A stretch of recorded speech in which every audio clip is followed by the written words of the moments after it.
ভাইয়ের পক্ষে রায় দিয়েছে, আল্লাহ পাক ইনাকে নেতা হিসাবে নির্বাচন করেছে জনগণের সেবা করার জন্য।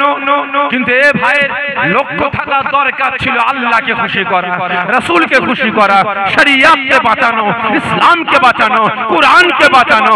এনার টার্গেট লক্ষ্য থাকা দরকার ছিল মসজিদ মাদ্রাসাগুলোকে রক্ষা করা, ঠিক না বেটা? অসহায় মুসলমানদের পাশে দাঁড়ানো, ঠিক না বেটা? কিন্তু আজ ইনি আল্লাহকে খুশি করার জন্য না, রাসূলকে খুশি করার জন্য না, ইসলামকে, শরিয়াতকে, কোরআনকে বাঁচাবার জন্য না, মসজিদ মাদ্রাসা ওয়াকফ সম্পত্তিকে বাঁচাবার জন্য না, আজকে বেঈমান বেদিনদের খুশি করার জন্য অসহায় মুসলিম সমাজকে একটু অর্থের জন্য, টাকা পয়সার জন্য মুসলিম সমাজকে লীলাম করে বেড়াচ্ছে, ঠিক না বেটা? তাই আজ আল্লাহ পাকের দরবারে শুকরিয়া আদা করব। আপনারা প্রত্যেকে নিজেদের হিংসা, নিজেদের অহংকার, নিজেদের তাকাব্বুর ভুলে গিয়ে, নিজেদের দ্বন্দ্ব ভুলে গিয়ে, কাঁধে কাঁধ হাতে হাত মিলিয়ে এই রিয়াজুল জান্নাত, জান্নাতের বাগানে হাজির হয়েছেন আল্লাহ পাকের তারিফ, রাসূল পাক সাল্লাল্লাহু আলাইহি ওয়াসাল্লাম হুজুরের প্রশংসা করার জন্য।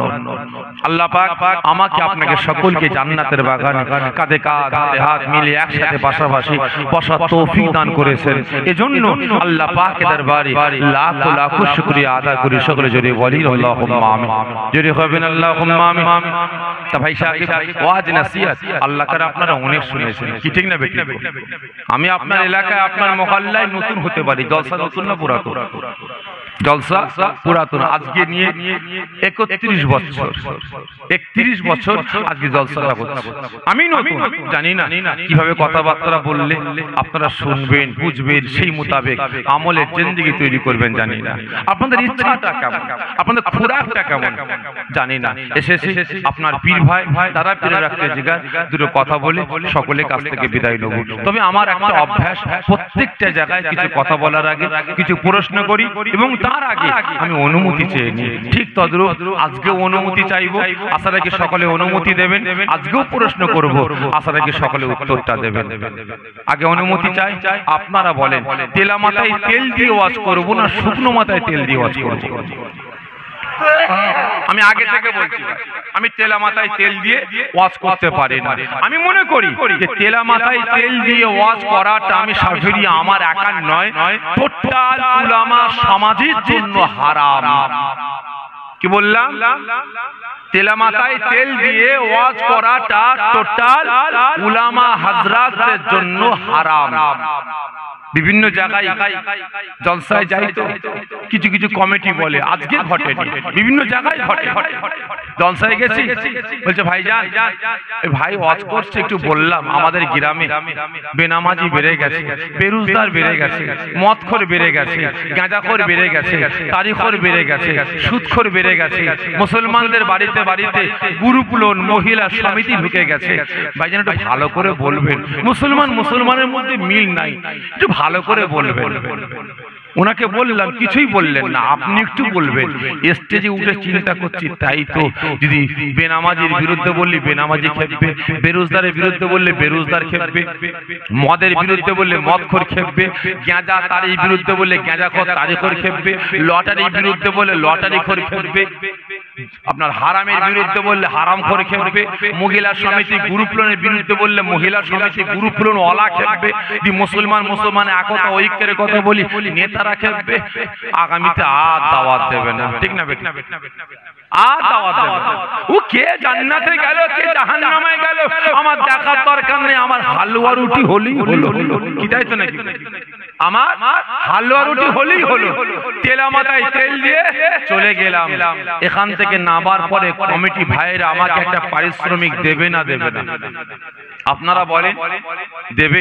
তাহলে আপনারা বলেন ওই পারিশ্রমিকটা খাওয়া আমার জন্য হালাল হবে না হারাম হবে? যে সকলে মিলে বলে হারাম হবে। কারণ আমি তেলা মাথায় তেল দিয়ে গেলাম, হক কথা বললাম না, অন্যের বিরুদ্ধে কথা বললাম না, সমাজকে বাঁচাবার জন্য বললাম না, হারাম হালাল পাক না পাক জায়েজ না জায়েজ বেঁচে চলার কথা বললাম না, তেলা মাথায় তেল দিয়ে চলে গেলাম। তাহলে টাকাটা আমার জন্য খাওয়া হারাম, আমার ছেলে মেয়ে মা বাপ ভাই বোন সবাই খাবে, স্ত্রী খাবে, কি খেলো? হারাম খেলো। তাহলে আমি একজন পীরের বেটা, আমি একজন মাওলানা, আমি একজন মুফতি, আমি একজন মুহাদ্দিস, আমি একজন মুফাসসির, আমি একজন ইমাম, তাহলে হারামটা খেলাম, শরীরের গোশত খুনটা কি হবে? এই কথা বলে কি হবে? যে কি হবে গো? হারাম। তাহলে ওই অবস্থায় আমার স্ত্রী গর্ভে বাচ্চা আসবে, কি বাচ্চা? যে জারক সন্তান হবে, ঠিক না বেটি? একই না বলে? খারাপ মনে নেবেন না ভাই, কদিন তদন্ত করছিলাম, তাই তো আলেমের ঘরে জালেম হয় কিভাবে? আলেমের ঘরে জালেম হয় কিভাবে? নামাজির ঘরে বেনামাজি হয় কিভাবে? হাজির ঘরে পাজি হয় কিভাবে? পীরজাদার ঘরে হারামজাদা হয় কিভাবে? খারাপ মনে নেবেন না, তদন্ত করে দেখলাম আমরা মুখটা বাঁচি না, যা পাই হাতা গুটিয়ে মেরে মুলে হলারে ঢুকিয়ে দিই, ঠিক না বেটি? আজকে জলসা এসেছি ভাই, এখানে ভাইরা আলাদা খানকা করেছে আমাদের বসার জন্য, অনেক জায়গায় তো বাড়িতে বসতে দেয়, ঠিক না বেটি? সেই বাড়িওয়ালা একজন সুদের কারবার করে, সেই বাড়িওয়ালা ছেলেরা মদ খায়, গাঁজা খায়, লটারি খেলে। তাহলে আপনারা বলেন তার বাড়িতে খাদ্য খাবার তো দূরের কথা, তার বাড়িতে বেনামাজি, তাহলে বেনামাজির বাড়িতে, সুদখোরের বাড়িতে, মদখোরের বাড়িতে, লটারিখোরের বাড়িতে এক গিলাস পানি পান করাটা নামাজি রোজাদার ইমানদারদের জন্য হালাল হবে না হারাম হবে? যে তাহলে এবারে আপনারা বলেন, আমি তো সেখানে খেলাম, খেয়ে হলারে ঢুকিয়ে আসলাম, স্টেজে উঠলাম, তাহলে না জেনে বিষ খেলে কি হবে ভাই? আসর হবে না হবে না? এই কথা বলেন, হবে না হবে না? হবে। না জেনে বিষ খাইয়ে দিলে কাউকে আসর হবে না? হবে না? আমার খাদ্য যদি বিষ খাইয়ে দেয়, আমি জানি না কি খাচ্ছি, কিন্তু বিষ খাইয়ে দিয়েছে, আমার অসুবিধা হবে না হবে না? হবে। তাহলে না জেনে হারাম খেলে তাৎক্ষণিক নামাজ রোজা হজ যাকাত ইবাদত বান্দেগীর ক্ষতি হবে না হবে না? হবে। তাহলে আপনারা বলেন, তাহলে স্টেজে উঠে দোয়া চাইবো, কবুল হবে? এই জোরে বলে হবে হবে না? ভালো করে বুঝবেন, আজকে খারাপ মনে নেবেন না। ম্যাক্সিমাম আমি আপনার দাদা পীরের আওলাদ মনে করি, ম্যাক্সিমাম 70 থেকে 80 জন ইমামের পিছনে বর্তমান দিনের নামাজ পড়াটা সহি হবে না। যদি বলেন কারণ 80 জন মুফতি মুহাদ্দিস মুফাসসিরের হাতে হাতটা উঁচা করে দোয়া চাওয়াটা আল্লাহ পাকের দরবারে কবুল হবে না। যদি বলেন কারণ আমি জলসা করতে এসেছি, হক কথা বলি না, ন্যায় কথা বলি না, উনি ইমামতি করছেন, উনি জানছেন রহমতুল্লাহ ছেলে মেয়ের বিয়েতে বোনের টাকা নিয়ে দেওয়া করছে, বলতে গেলে চাকরি চলে যাবে, ঠিক না বেটি? বলতে গেলে চাকরি চলে যাবে। রিজাউল করিমের বাড়িতে সুদের কারবার চলে, তার বাড়িতে দাওয়াত দিয়েছে, না খেলে চাকরি চলে যাবে। ও যে যা পাচ্ছে করুকে যাক, আমি আমার কাজটা করি, বিয়েটা পড়িয়ে দিয়ে ওর বাড়িতে গিয়ে খেয়ে চলে আসে, ঠিক না বেটি? তাহলে আপনারা বলেন, যারা চাকরি চলে যাবার ভয়ে হক কথা বলার জন্য জবানটা বন্ধ রেখেছে, তাদের পিছনে নামাজ চলবে? এই জোরে বলেন না, খারাপ লাগছে আপনাদের? আগে আপনারা বলেছেন, বলে নামাজ হবে হবে না, খারাপ মনে নেবেন না। সেজন্য ভাই আমি জানতে চাইছি, আপনারা যেমন বলবেন আমি তেমন ওয়াজ করব। যদি বলেন তেলা মাথায় তেল দিতে, আমি তেলা মাথায় তেল দিয়ে ওয়াজ করে যাব। আর যদি বলেন শুকনো মাথায় তেল দিতে, তাহলে শুকনো মাথায় তেল দেবো। আপনারা বলেন যে শুকনো মাথায়, ঠিক বলছেন? ঠিক বলছেন আপনারা? সহ্য করতে পারবেন তো? পারবেন ভাই? আপনারা একটু ভিতরে আসেন, সকলে ভিতরে আসেন, সকলে ভিতরে চলে আসেন, দাঁড়িয়ে থাকবেন না, ভিতরে আসেন ভাই। শুকনো মাথায় তেল দিলে ভাই ঠান্ডা আছে, সহ্য করতে পারবেন তো? মাথায় তেল দিলে তেল বেশি লাগবে, আর মাথায় মল চালে মাথাতেও লাগবে, কারণ জটা বেঁধে গেছে তো, কি ঠিক না বেটি? সহ্য করতে পারবেন তো? ঠিক আছে ইনশাআল্লাহ। কেমন সহ্য করতে পারেন দেখি। প্রথম প্রশ্ন, আজ আপনারা রাতের ঘুম হারাম করে মূল্যবান সময় ব্যয় করে জান্নাতের বাগানে হাজির হয়েছেন। এই মুসলমান, কার ভালোবাসায়? আল্লাহ আল্লাহ রসুলের ভালোবাসেন কারণ কি আওয়াজ দিলেন কে দিলেন না বুঝতে পারছি না ভাই। ভালোবাসেন আপনারা? ঠিক বলছেন? নিজের জীবনের থেকে বেশি না কম?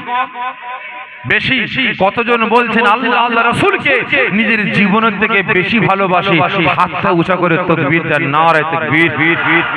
আরো জোরে নারে তাকবীর, নারে তাকবীর।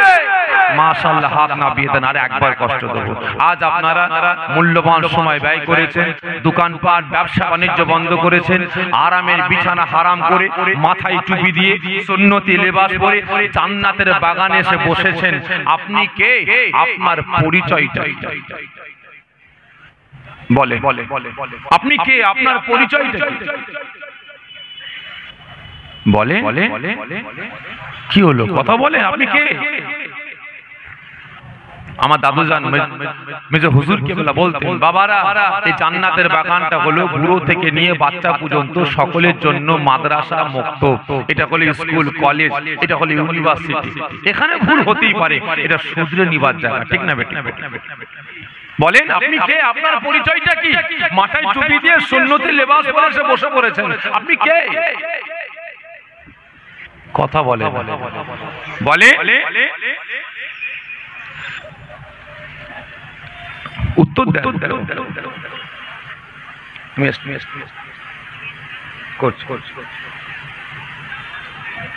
বলেন আপনি কে? আপনার পরিচয়টা কি?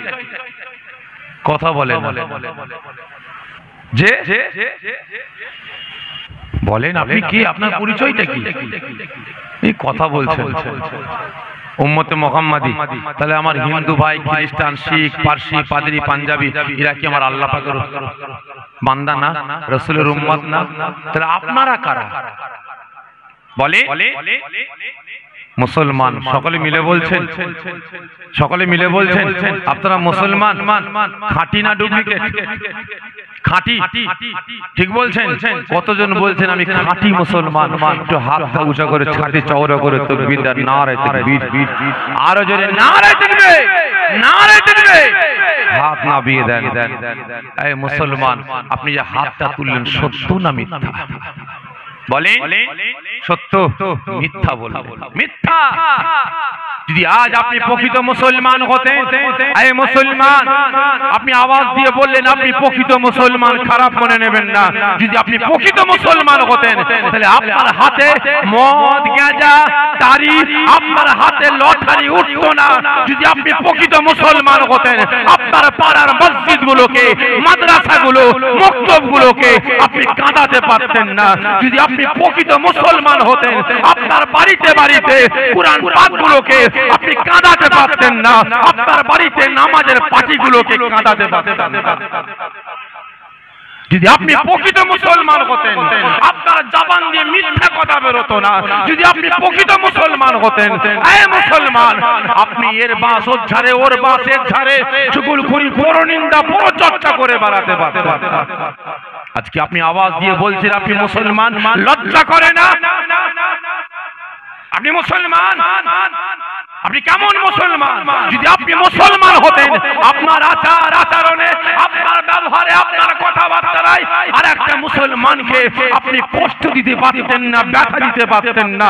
আপনি মুসলমান হয়ে আর একটা মুসলমানের ঘর বাড়ি, জমি জায়গা, টাকা পয়সা, সম্পদ, এতিম মিসকিনের হক আপনি মেরে খেতে পারতেন না। আজকে আপনি মুসলমান দাবি করছেন। আপনি কেমন মুসলমান?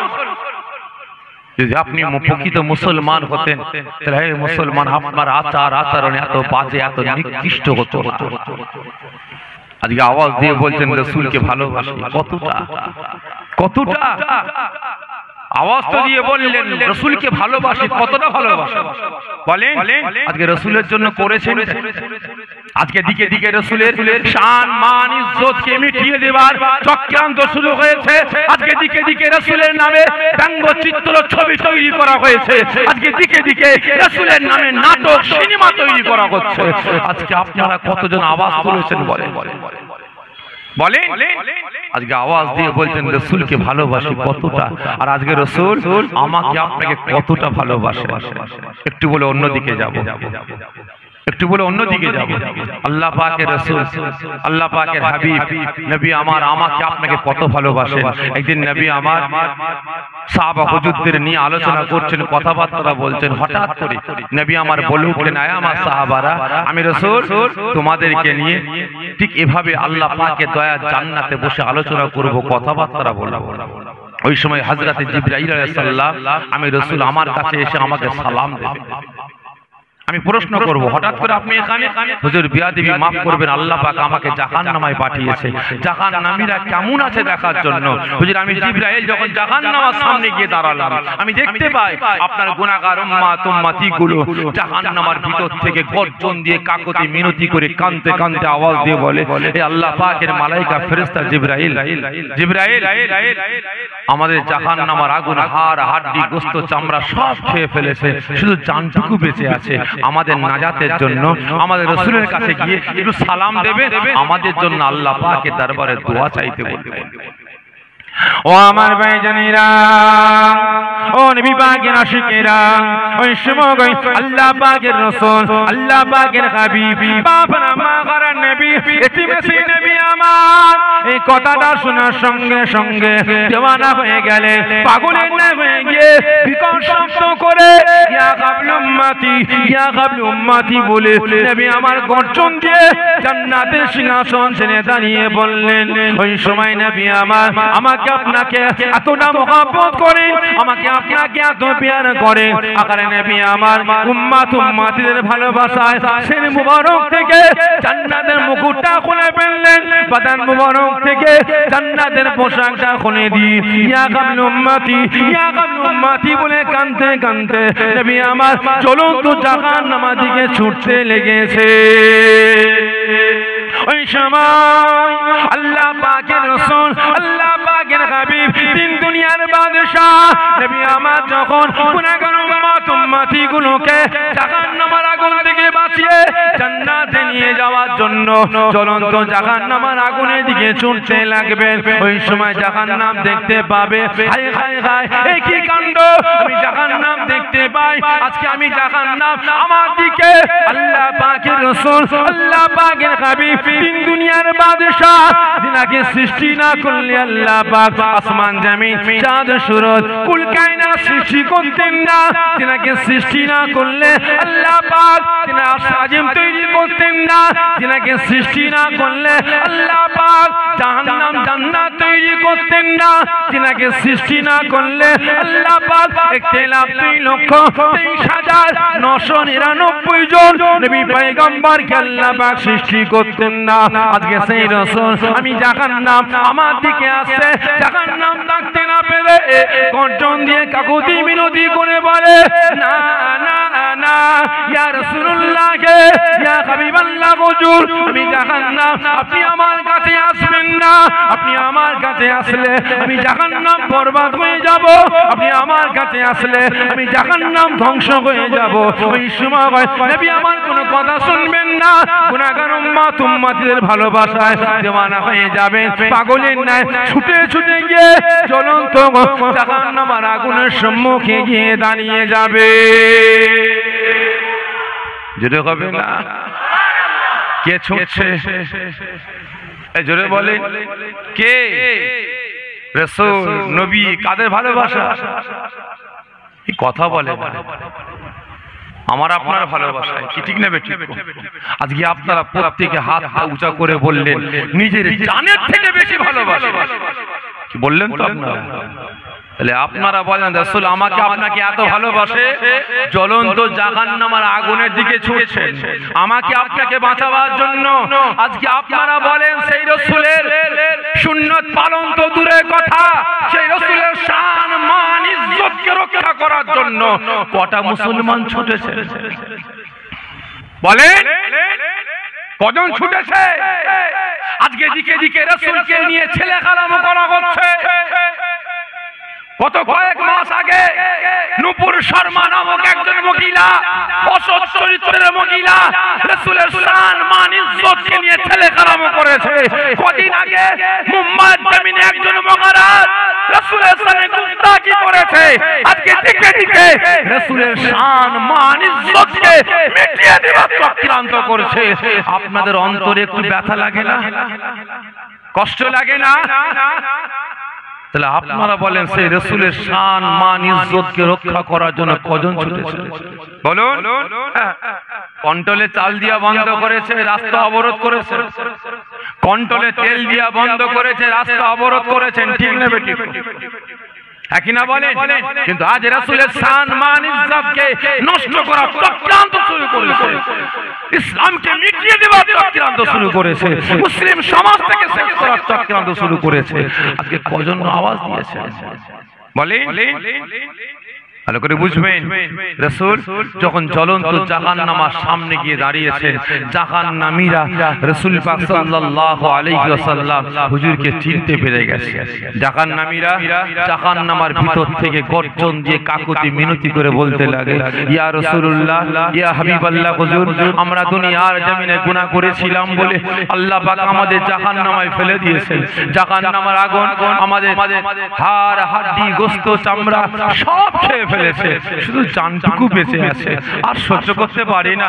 হুজুর আমাদের জাহান্নামের আগুন থেকে বাহির করে জান্নাতে নিয়ে যাওয়ার জন্য আল্লাহ পাকের দরবারে একটু দোয়া চাই, একটু ফরিয়া।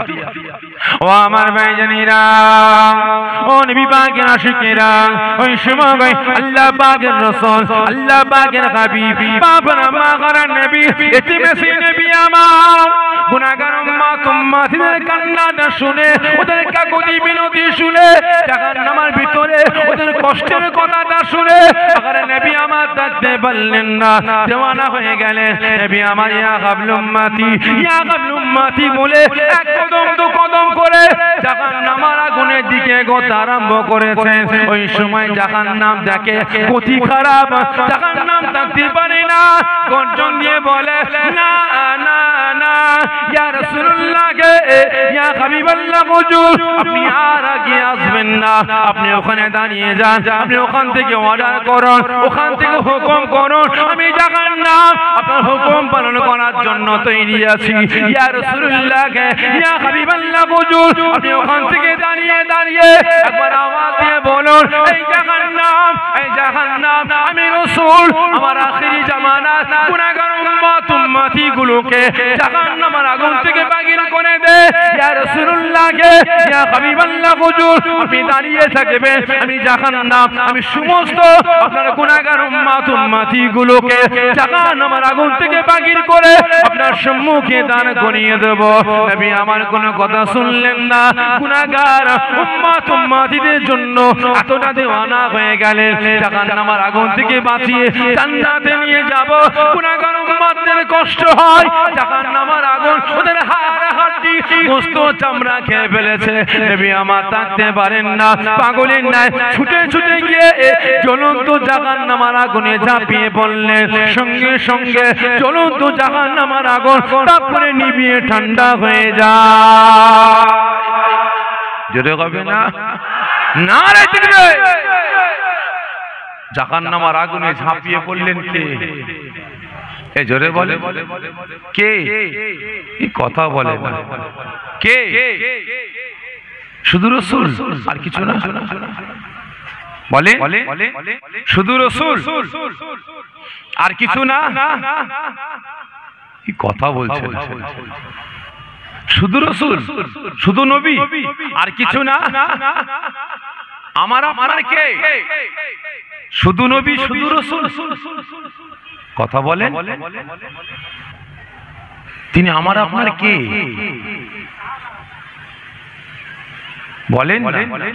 আই মুসলমান, তিনি শুধু আমার আপনার রাসূল না, আমার আপনার নবী না, তিনি আমার আপনার ঈমান, আমার আপনার ইবাদত, আমার আপনার বান্দেগী, আমার আপনার জীবন, আমার আপনার নেতা, আমার আপনার সরদার, আমার আপনার নয়নের মণি, আমার আপনার মাথার তাজ, ঠিক না বেঠে? যদি বাঁচতে হয় বাঁচবো আল্লাহ আল্লাহ রাসূলের জন্য, আর যদি মরতে হয় মরবো কার জন্য?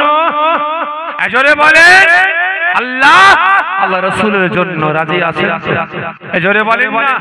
তাহলে আজকে আপনারা বলেন যে রাসূল, যে নেতা, যে সরদার আমাকে আপনাকে জ্বলন্ত জাহান্নামের আগুন থেকে বাঁচিয়ে জান্নাতে নিয়ে যাওয়ার জন্য জ্বলন্ত জাহান্নামের আগুনে ঝাঁপিয়ে পড়লেন, সেই রাসূলের পক্ষে আমার আপনার থাকার দরকার আছে না? সকলে মিলে বলেন সেই রাসূলের আদর্শ, সেই রাসূলের নীতির পক্ষে আমার আপনার থাকার দরকার ছিল না? ছিল না যে ছিল না? ছিল না। কিন্তু আছি কজন? বলে আছি কজন? সেই রাসূলের পক্ষে, রাসূলের নীতির পক্ষে কজন আছে? আজকে রাসূল আমাকে আপনাকে কত ভালোবাসে, কত প্যার করে। দাওয়াত রাসূল পাক সাল্লাল্লাহু আলাইহি ওয়াসাল্লামকে আমার আল্লাহ পাক দিয়েছেন। কে দিয়েছে? আমার আল্লাহ। রাসূল, আমি আল্লাহ আপনাকে দাওয়াত দিলাম, আপনি আসুন, আমি আল্লাহ আপনার সঙ্গে সাক্ষাৎ করতে চাই, দিদার করতে চাই। রাসূল পাক সাল্লাল্লাহু আলাইহি ওয়াসাল্লামকে আল্লাহ পাক দাওয়াত দিলেন। জিবরাইল আলাইহিস সালাম রাসূল পাককে নিয়ে গেলেন কোথায়? আল্লাহ পাকের দরবারে। বিছখানে পর্দা, একদিকে আছেন আল্লাহ পাক, অপর দিকে আছেন রাসূল পাক। আল্লাহ পাকের সাথে রাসূলের কথাবার্তা হচ্ছে। কি হচ্ছে? কথাবার্তা করছে। ওই সময় আল্লাহ পাক ফরমাচ্ছেন, রাসূল, রাসূল, আমি আল্লাহ, আপনি আমার কাছে কি চান? অনেক কথা হয়েছে, একটা কথা বলি, কি চান আপনি বলেন, আমি আল্লাহ আপনার সেই চাওয়াটা আমি আল্লাহ পূরণ করব। রাসূল পাক সাল্লাল্লাহু আলাইহি ওয়াসাল্লাম ফরমাচ্ছেন, আল্লাহ, আমি বেশি কিছু চাই না, একটা জিনিস আপনি আমাকে দেন। কি বলে? কি বলে? রাসূল পাক সাল্লাল্লাহু আলাইহি ওয়াসাল্লাম বললেন, আল্লাহ, আপনি কথা দেন, কথা দেন, আমি রাসূল আমার উম্মতিদের, গুনাহগার উম্মতিদের আমি রাসূল আমার বিনা অর্ডারে আল্লাহ আপনি জাহান্নামায় ফেলবেন না। জোরে বলবেন না? তাহলে আমাকে আপনাকে রাসূল কতটা ভালোবাসে, কতটা প্যার করে। আজকে নেতার মতো নেতা পেয়েছি, ঠিক না বেটি? আজকে সরদারের মতো আমি আপনি সরদার পেয়েছি। রাসূলকে নেতা বলে মানেন আপনারা? ঠিক করে বলবেন। রাসূলকে নেতা বলে, সরদার বলে মানেন? এই কথা বলছে না। লাইন চেঞ্জ করবো নাকি ভাই? লাইন চেঞ্জ করবো? রাসূলকে নেতা বলে, সরদার বলে আপনারা মানেন? ঠিক বলছেন? কি হাত তুলছেন, কে তুলছেন না বুঝতে পারছেন না। ঠিক করে বলবেন, খারাপ মনে নেবেন। যাচাই করার জন্য বলছি ভাই, যাচাই করার জন্য বলছি। রাসূল পাককে নেতা বলে মানেন না আমাদের দেশে, আমাদের রাজ্যে যেসব নেতারা, সরদাররা আছে, এদেরকে নেতা বলে, সরদার বলে মানেন? ঠিক করে বলবেন। বলেন না কাকে? রাসূলকে না এদেরকে? যে রাসূলকে কতজন বলতেন রাসূল পাক সাল্লাল্লাহু আলাইহি ওয়াসাল্লামকে নেতা বলে, সরদার বলে মানি? হাতটা উঁচা করেন, জোরে তাকবীর দেন, নারে তাকবীর, নারে তাকবীর, নারে তাকবীর। হাত নামিয়ে দেন। সুরুয়া হালাল, বুটুয়া হারাম, সুরুয়া হালাল, বুটুয়া হারাম। রাসূলকে নেতা বলে মানি, নীতি মানি না। আর এদেরকে নেতা বলে মানি না, নীতিটা মানি। ঠিক না বেটি? মৌলী সাহেব জলসায় গেছে, স্টেজ থেকে নেমেছে, বাড়িওয়ালাকে বলছে, কই গো তাড়াতাড়ি ভাত, বহুত দূরে যাবো। বাড়িওয়ালা ভাত দিয়েছে, একটা প্লেটে ভাত আর একটা বড় গামলায় এক গামলা তরকারি। কি আছে ওতে? গোস্ত আছে। খোলো, দেখে মুরগির গোস্ত। কি মুরগি? হুজুর পোল্ট্রি। হ্যাঁ বলিস পোল্ট্রি? আমি তো পোল্ট্রি খাই না। তাহলে কি হবে? কি হবে? গোস্ত আছে, গরুর গোস্ত। যে হুজুর না, গরিব মানুষ তো হুজুর, মাছ নাই।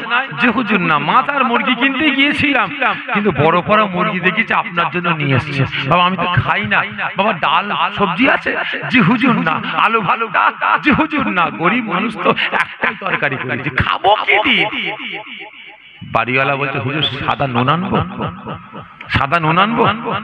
বলিস কি বাপ, সাদা নুন চটকে খাবো? একটা কাজ কর, গোস্ত তো খাই না, ঠেলে ঠেলে সরিয়ে দে, আর সুরোটা একটু দে। কি বলছে? সুরোটা একটু দে। সুরুয়া হালাল আর বুটুয়া হারাম। রাসূলকে নেতা বলে মানি, নীতি মানি না। আর ইনাদের নেতা বলে মানি না, নীতিটা মানি। আজকে আমি আপনি মুসলমান, লাঠি ঝাঁটা জুতো খাবো না তো কারা খাবে? আজকে আমি আপনি মুসলমান দিকে দিকে লাঞ্ছিত, অপমানিত, বঞ্চিত, পদদলিত হব না তো কারা? আল্লাহকে সাক্ষ্য রেখে বলছি, আল্লাহর কসম খেয়ে বলছি, যদি আজ আমি আপনি মুসলমান রাসূল পাক সাল্লাল্লাহু আলাইহি ওয়াসাল্লাম হুজুরের নীতিটা মেনে চলতাম, কোন বান্দার গোলামতি না করে আল্লাহ পাকের দাসত্ব গ্রহণ করতাম, তাহলে হে মুসলমান আজকে আমার আপনার পরিস্থিতি এটা হতো না। ঠিক না বেটা? আজকে আমাকে আপনাকে দিকে দিকে লাঞ্ছিত, অপমানিত, পদদলিত হতো। বুঝতে পেরে?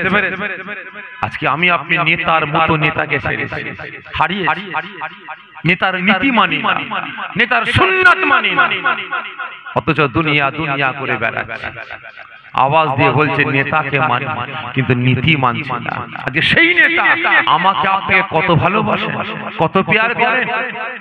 রাসূল আমার আম্মা জান হযরত আয়েশা সিদ্দিকা রাদিয়াল্লাহু তাআলা আনহা হুজরাখানায় যাবেন, অনেক বড় কথা সংক্ষেপে বলতে বোঝার চেষ্টা করবেন।